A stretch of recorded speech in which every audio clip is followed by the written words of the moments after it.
So hello everyone, welcome back to my channel. So if this is your first time on my channel, so let me introduce myself. My name is Bhumi Gupta and I am a first year MBA student at IIM Rohtak. I have given CAT in 2023 and scored a decent percentile. And now I'm trying to guide those who want to take CAT 2024 so that they can achieve their level best. So as you all know, as you have seen the thumbnail, that's why you have clicked this video. So this video is about the quant section, which most of the people find difficult among the all three sections in CAT. So as everybody knows that CAT is not a tough exam. जो लोग ढंग से prepare करते हैं वो लोग cat को crack कर सकते हैं. कैट को क्रैक करने के लिए सिर्फ नॉलेज इंपॉर्टेंट नहीं होती, स्ट्रैटेजी भी इंपॉर्टेंट होती है. तो वो क्या स्ट्रैटेजी हम लगा सकते हैं so that we can achieve the goal that we want to achieve. So let us talk about it. जैसा कि सब लोग बोलते हैं CAT 2023 for quants was the difficult one. So अगर उस पूरे पेपर में देखा जाए, अगर आप 3 या 5 क्वेश्चंस भी कर लेते हो तो भी आपका percentile range 80 percentile to 90 percentile तक वेरी कर सकता है. And from those 22 questions you can definitely solve these many questions. And if you have done your preparation very well, then the number of questions should range from 12 to 13, which can make up to 98 percentile something. So let us look at the marks versus percentile score of CAT 2023. So for 99.5 percentile you need to achieve 29 marks. For 99 percentile you should have achieved 25 marks, which can just solving 8 to 9 questions. By solving 5 to 6 questions. For 90 percentile it is 14 marks and for 5 questions, and for 80 percentile it is just 9 marks and just 3 questions. So अगर आपको points में decent percentile score करना है तो उसके लिए आपका approach होना, आपका एक सही अप्रोच होना बहुत ज़्यादा ज़रूरी होता है. क्योंकि क्वांट्स में हर क्वेश्चन को सॉल्व करना ज़रूरी नहीं होता है. कुछ क्वेश्चंस ऐसे भी होते हैं जो कि आपको ऑप्शन देख के पता चल जाता है कि अच्छा यही आंसर हो सकता है. That is for example if some questions asking for a particular number, and if you can found a range of that number, like for example if the answer is 18 and you could have just figured out that the range is between 20 to 16. So if there is only one option from that range, though definitely you can say that 18 is the answer.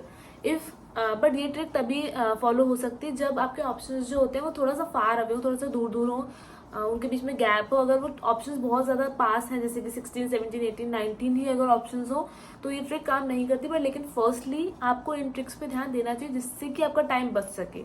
क्योंकि हर question को solve करने से ज़्यादा आप अगर इन tricks पे ध्यान देंगे तो आपका टाइम बचने के बहुत ज़्यादा चांसेस हैं. क्योंकि क्वांट्स का पेपर एक ऐसा पेपर है जिसमें आपको ज़्यादातर क्वेश्चन सॉल्व करने हैं, ऐसा तो है ही, लेकिन कौन कौन से क्वेश्चन सॉल्व करने हैं ये भी बहुत ज़्यादा इंपॉर्टेंट होता है. क्योंकि उन 22 क्वेश्चंस में से कम 8 या 9 क्वेश्चंस ऐसे होंगे जो बहुत ईजी होंगे. अब उन क्वेश्चंस को फाइंड करना आपके लिए बहुत मुश्किल होता है. तो सबसे पहली जो चीज़ आप करेंगे कि सारे क्वेश्चंस को गो थ्रू करना है स्टार्टिंग से लेकर एंड तक. 20 सेकेंड्स हर क्वेश्चन पे देंगे जिससे कि आपको पता चले कि वो क्वेश्चन आता है या नहीं. अगर उन 20 सेकेंड्स में अगर आपको वो क्वेश्चन क्लिक होता है कि yes I can do this question, then only you should solve this question. Otherwise you should move on to the next question, because you may never know कि नेक्स्ट क्वेश्चन उससे easy होगा या उससे tough होगा. तो सारे question को go through करना इज वेरी इंपॉर्टेंट. बिकॉज कुछ बच्चे क्या होता है कि स्टार्टिंग से ही क्वेश्चन को करना स्टार्ट कर देते हैं, एंड फिर कभी कभार ऐसा होता है कि एंड वाले क्वेश्चंस जो होते हैं वो ईजियर होते हैं उनके लिए. क्योंकि हर क्वेश्चन किसके लिए ईजी होगा किसके लिए टफ होगा वी कैन से, क्योंकि आपका कौन सा टॉपिक स्ट्रॉन्ग है वो सिर्फ आपको पता है. कुछ क्वेश्चन आपको ईजी लग सकते हैं और वही कुछ क्वेश्चन किसी और को टफ लग सकते हैं. तो आपके लिए सारे क्वेश्चन को गो थ्रू करना is very very very important. तो ये वाली एक चीज़ तो फॉलो करनी ही करनी है. एंड फर्स्ट राउंड में जब आप 20 सेकेंड्स देते हुए सारे क्वेश्चंस को गो थ्रू कर लोगे तो उस पीरियड के दौरान आई गेस आपके 9 to 10 क्वेश्चंस तो सॉल्व हो जाने चाहिए if you have prepared well. And for the second round सारे क्वेश्चंस को गो थ्रू करने के बाद आप दोबारा से स्टार्टिंग से दोबारा गो थ्रू करो. जो आपने क्वेश्चंस छोड़ दिए हैं उन पे दोबारा से फोकस करना, जिससे कि एटलीस्ट उसमें से 4 या 5 क्वेश्चन आप एक और निकाल सको. एंड यस रिमेंबर दैट कि उन्हीं क्वेश्चंस को मार्क करना है जिसमें आप कंफर्म श्योर हो, बिकॉज यहाँ पे तुक्के नहीं काम आते हैं. CAT is negative marks based exam and एक मार्क्स से पूरी रैंक शिफ्ट हो जाती है, पूरा परसेंटाइल शिफ्ट हो जाता है. तो उस चीज़ पे बहुत ध्यान देना है कि नेगेटिव्स को बहुत ज़्यादा अवॉइड करना है, भले ही अटेम्प्ट लेस करना है लेकिन नेगेटिव्स को अवॉइड करना है। And this was my strategy for my exam also. I attempted very less question so that I can achieve a decent percentile.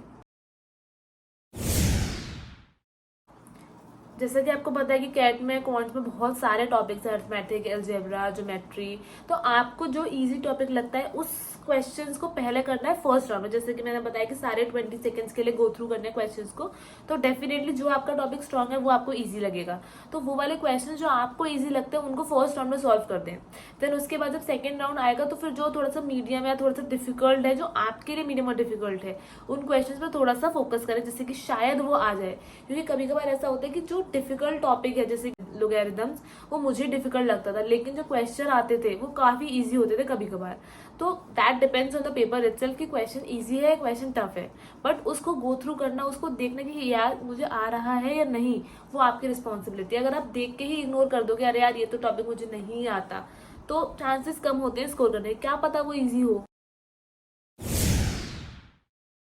तो मेरा एक सजेशन है कि सारे टॉपिक्स को ढंग से पढ़ के जाएं, क्योंकि यू मैं नेवर नो कि कौन से टॉपिक से इजी क्वेश्चन आने वाला है एंड कौन से क्वेश्चन एंड कौन से टॉपिक से टफ। अब जो लोग हैं जो नॉन मैथ्स बैकग्राउंड से हैं, उनको बेसिकली अरिथमेटिक इजी लगती है बिकॉज उन्होंने 9th-10th में पढ़ा हुआ है। बट लेकिन बहुत सारे लोग ये बोलते हैं कि अरिथमेटिक अगर पढ़ा है तो सिर्फ उसी के क्वेश्चन सॉल्व करो, उसी पे ध्यान दो जिससे कि आपके स्कोर ऊपर हो जाए। लेकिन मेरा एक सजेशन रहेगा कि भले ही आपका अरिथमेटिक स्ट्रांग हो, लेकिन बाकी टॉपिक्स को इतना करके जाओ कि अगर उस टॉपिक से इजी क्वेश्चन आता है then you can solve it. Because you may never know कि अरिथमेटिक से कितना टफ क्वेश्चन आ सकता है। क्योंकि अरिथमेटिक में सॉल्यूशन इजी होगा, लेकिन जो उसकी स्टेटमेंट होती है, क्वेश्चन की लेंथ होती है, वो डेफिनेटली बिगर होती है दूसरे टॉपिक्स के क्वेश्चन। फॉर एग्जांपल आप अलजेब्रा ले लो, ज्योमेट्री ले लो, लॉगरिथम्स ले लो, उनसे तो डेफिनेटली बड़ी होती है अरिथमेटिक क्वेश्चंस की लेंथ। तो उसमें आपका टाइम कंज्यूम होता है क्वेश्चंस को रीड करने में। डिपेंड्स ऑन योर एबिलिटी कि आप उसको जल्दी रीड कर पा रहे हो या फिर जो इजी क्वेश्चन है, जो वन स्टेटमेंट क्वेश्चन है, उनको जल्दी सॉल्व कर पा रहे हो। तो मेरा एक सजेशन रहेगा कि सारे टॉपिक को गो थ्रू करो, सारे टॉपिक्स को अच्छे से पढ़ो, जिससे कि मीडियम लेवल या फिर इजियर लेवल आ सकता है तो आप उसे कर पाओ। इफ डिफिकल्ट आता है then I will advise you to leave that question, because वो बना ही लीव करने के लिए। क्योंकि कुछ क्वेश्चन ऐसे होते हैं जो किसी से नहीं बनते उधर, तो वो लीव करने के लिए ही बने, क्योंकि 22 के 22 questions nobody can solve. So I think you should go with your level best, जिससे कि ज्यादा से ज्यादा क्वेश्चन सॉल्व करो और avoid negatives.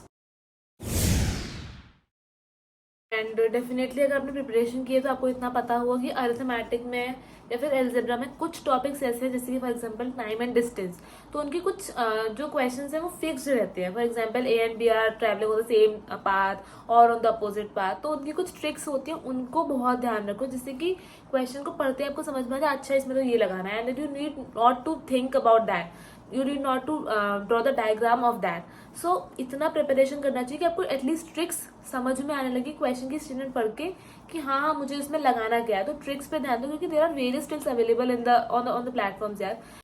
Profit and loss के अंदर भी बहुत सारे ऐसे फॉर्मुलेज होते हैं जो कि डायरेक्टली समझ में आता है कि ये इतने से बढ़ा, ये इतने से कम हुआ, एंड देन ये इतने का इतना परसेंटेज है, या इतना रेशियो में है।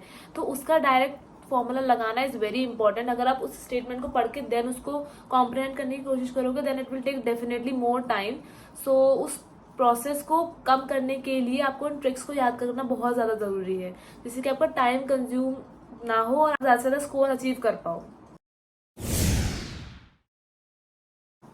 एंड डेफिनेटली प्रिपरेशन करने पे हमें ये तो समझ में आया ही होगा कि क्वांट्स के जो जो क्वेश्चंस होते हैं वो कभी कभार DILR में भी आ जाते हैं।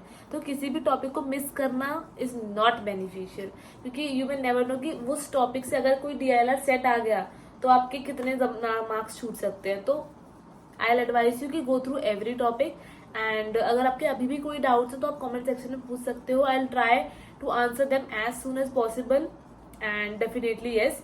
एंड मैं ट्रिक्स की जो वीडियोस है, जो मुझे कुछ रिकमेंडेड वीडियोस लगती है, वो मैं डिस्क्रिप्शन बॉक्स में ऐड कर दूंगी, so that you can watch those videos. And if you want VARC and DILR video 2 of this sort of thing, so do comment. I'll make them also. And also for the मॉक्स, जब आप पूरे full मॉक्स देते हो that is definitely important, but sectional देना is also important, क्योंकि sectional से आपका पता चलता है कि आप 40 मिनट्स में कितना कुछ कर पा रहे हो। बिकॉज जब आप पूरा मॉक देते हो तो स्टार्टिंग में आप VRC करके आए हो, DLR करके आए हो, तो वो प्रेशर अलग होता है जब आप क्वांट सेक्शन सॉल्व कर रहे होते हो। लेकिन जब आप सेक्शनल्स दोगे तो डेफिनेटली आप क्वांट से शुरू करते हो, तो वो प्रेशर अलग होता है। अगर आप सेक्शनल्स देते हो तो आपको समझ में आने लगता है कि प्रेशर से आपका जो परफॉर्मेंस है वो कितना इफेक्ट हो सकता है। सो दैट आपको रियलाइज होता है कि VRC और DLR सॉल्व करते समय आपको प्रेशर नहीं लेना है, जिससे कि वो क्वांट्स पे अफेक्ट ना करे। तो आई विल एडवाइज कि सेक्शनल्स भी दीजिए, जिससे कि आपका स्कोर इंप्रूव होने के चांसेस बढ़े और आप लोग समझ पाए कि आपके लिए कौन सी स्ट्रैटेजी वर्क कर रही है, डायरेक्टली गो थ्रू करने वाली, सारे टॉपिक्स को पढ़ने वाली, या फिर टाइम टेबल, जैसा आपको पसंद हो। तो अगर इससे रिलेटेड भी कोई डाउट हो तो आप कमेंट सेक्शन में पूछ सकते हैं, try to answer them as well. So at the end, all the best, and you will do great. I know you will do great. So study hard. Bye bye.